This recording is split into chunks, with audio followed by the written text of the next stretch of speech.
सभी मित्रों को राधे राधे। आप सब कैसे हैं? आइए आज हम चर्चा करते हैं सितंबर माह मकर राशि के जातकों के लिए कैसा रहेगा।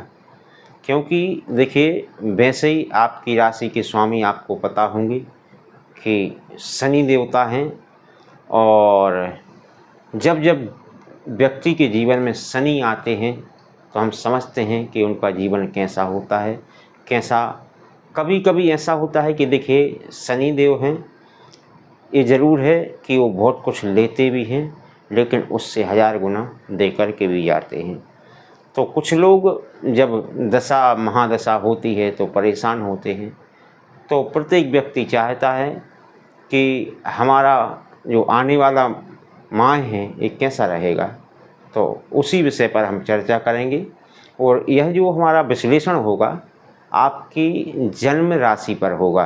यानी जिस समय आपका जन्म हुआ है वहाँ पर चंद्रमा यदि 10 अंक पर बैठे हैं, 10 अंक मतलब मकर राशि पर बैठे हुए हैं, तो आप यह फलादेश अपना ही समझें और इसे ध्यानपूर्वक सुनें। और यदि आपको हमारा फलादेश आपको अच्छा लगे तो अपने मित्रों को भी बताना, इसे लाइक करना, शेयर करना, सब्सक्राइब करना ना भूलें। आइए हम देर ना करते हुए अपनी चर्चा प्रारंभ करेंगे कि आपकी राशि यानी मकर राशि, ध्यान रखना, क्या कह रही है सितंबर महीने में। देखिए, वर्तमान समय जो आपका है, यदि हम देखते हैं तो आपके ग्रह बहुत अच्छे स्थान पर बैठे हुए हैं, लेकिन वो आपको अशुभ फल दे रहे हैं। कारण क्या है? क्योंकि सूर्य ग्रह बैठा हुआ है, अच्छे स्थान पर बैठा हुआ है, साथ में बुध बैठा हुआ है, वो भी अच्छा बैठा है, लेकिन फिर भी अच्छा फल आपको नहीं मिल रहा है। कारण क्या हो जाता है? और भी ग्रह होते हैं जो शुभ ग्रह होते हुए भी हमें कभी कभी अशुभ फल दे देते हैं। तो इस स्थिति में हमें किसी अच्छे ज्योतिषाचार्य से संपर्क करना चाहिए, उनसे मिलना चाहिए, उनके पास जाकर के हमें ये पूछना चाहिए कि हमारे ग्रह शुभ हैं, अच्छे स्थान पर भी बैठे हैं, लेकिन क्योंकि जन्म पत्री जो होती है एक तरीके से नहीं देखी जाती कि उसमें लिख दिया है तो उसको हम पढ़ लें। इसमें जब तक हमें सारी चीज़ों का ज्ञान नहीं होगा कि इसका मित्र कौन है, शत्रु कौन है, ये उच्च राशि पर बैठा है या नीच राशि में बैठा हुआ है, या ये दिग्बली है, ये क्या है, क्योंकि एक चीज़ नहीं होती है। और इतनी चीज़ भी आप देख लेते हैं फिर भी आपको ये जानना होगा कि कहीं से किस ग्रह की दृष्टि तो हमारे ऊपर नहीं पड़ रही है। क्योंकि पश्यन्ति सप्तमं सर्वे, जितने भी ग्रह हैं अपने स्थान पर जहाँ पर बैठते हैं वहाँ से अपनी दृष्टि सप्तम स्थान पर निश्चित डालते हैं, तो उससे भी बड़ा प्रभाव पड़ता है। यदि शुभ ग्रह की दृष्टि होगी तो आपको अच्छा फल मिलेगा, अशुभ ग्रह की दृष्टि होगी तो अशुभ फल मिलेगा। ये सारी चीज़ें जब हम जानते हैं तब जा कर के कुंडली में विश्लेषण कर पाते हैं। इतना ही नहीं, बहुत कुछ होता है, आपको डिग्री भी देखना होगा। अब उसमें आपको ये भी जानना होगा ये सम ग्रह है या विषम ग्रह है, क्योंकि जब तक आपको ये पता नहीं होगा तब तक आप जन्म पत्री में कुछ समझ नहीं सकते।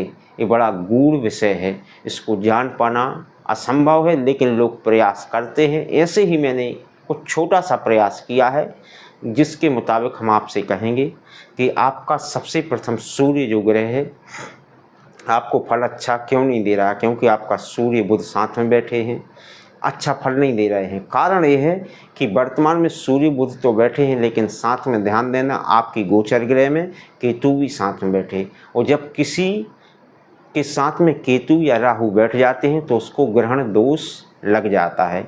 और जब ग्रहण दोष लग जाएगा और जब ग्रहों का राजा यानी हमारे देश का राजा ही निर्बल हो जाएगा तो फिर देश उन्नति ओर नहीं जा सकता। ऐसे ही हमारी कुछ जन्म पत्री में विश्लेषण होता है। तो आपकी जन्म पत्री में सूर्य जो ग्रहों का राजा है वो अभी हम आपसे ये कह सकते हैं वो अभी ठीक अवस्था में नहीं है, अपने मन के मुताबिक कार्य नहीं कर सकता है। लेकिन हाँ, 16 सितंबर के बाद जब सूर्य अपनी राशि परिवर्तन करेंगे तब वही सूर्य आपके शरीर में तेज प्रदान कर देगा। आपको इतना तेज मिलेगा, आपको जिसको पॉजिटिव ऊर्जा होती है, जब पॉजिटिव ऊर्जा मिलेगी तो आप अपने आप कार्य करने लगेंगे। जब कार्य करेंगे, मेहनत करेंगे, कर्म करेंगे तो निश्चित है कि आपको फल मिलेगा। वहीं पर बुध है, बुध वाणी से संबंध रखता है, बुध वाणी का कारक होता है। और जब बुध भी अच्छी अवस्था में आ जाएगा तो आप पढ़ाई भी अच्छी करेंगे।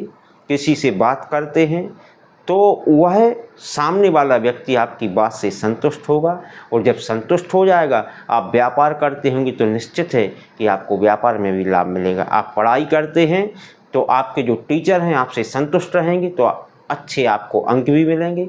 जब आप अंक मिलेंगे तो आप उन्नति की ओर जाएंगे, क्योंकि बच्चे ही हमारे इस देश का भविष्य माना जाता है कि बच्चे ही हमारे इस देश का भविष्य होते हैं। यदि आप वास्तव में पढ़ाई कर रहे हैं तो आने वाला जो सितंबर का माह है ये आपके लिए पढ़ने लिखने के लिए बहुत अच्छा हो सकता है। अब इसके बाद हम चर्चा करेंगे, कोई संतान से यदि दुखी रहता है, उसको संतान की प्राप्ति अभी तक नहीं हुई है, तो शुक्र देवता भी यहाँ पर राशि परिवर्तन करते हुए दिखाई दे रहे हैं। और जब राशि परिवर्तन करेंगे तो आपको पुत्र सुख या पुत्री सुख, चाहे बेटा हो चाहे बेटी हो, समान होते हैं। आपको संतान सुख भी प्राप्त होने वाला है। आपके परिवार में यदि किसी प्रकार का क्लेश रहता है तो उससे भी आपको संतोषजनक समाचार मिलेगा। आज के लिए इतना ही। अब हम आपसे अगली वीडियो मिलेंगे। सभी को से हम इजाज़त चाहेंगे। यदि वीडियो अच्छा लगे लाइक करना, शेयर करना, सब्सक्राइब करना ना भूलें। सभी को राधे राधे।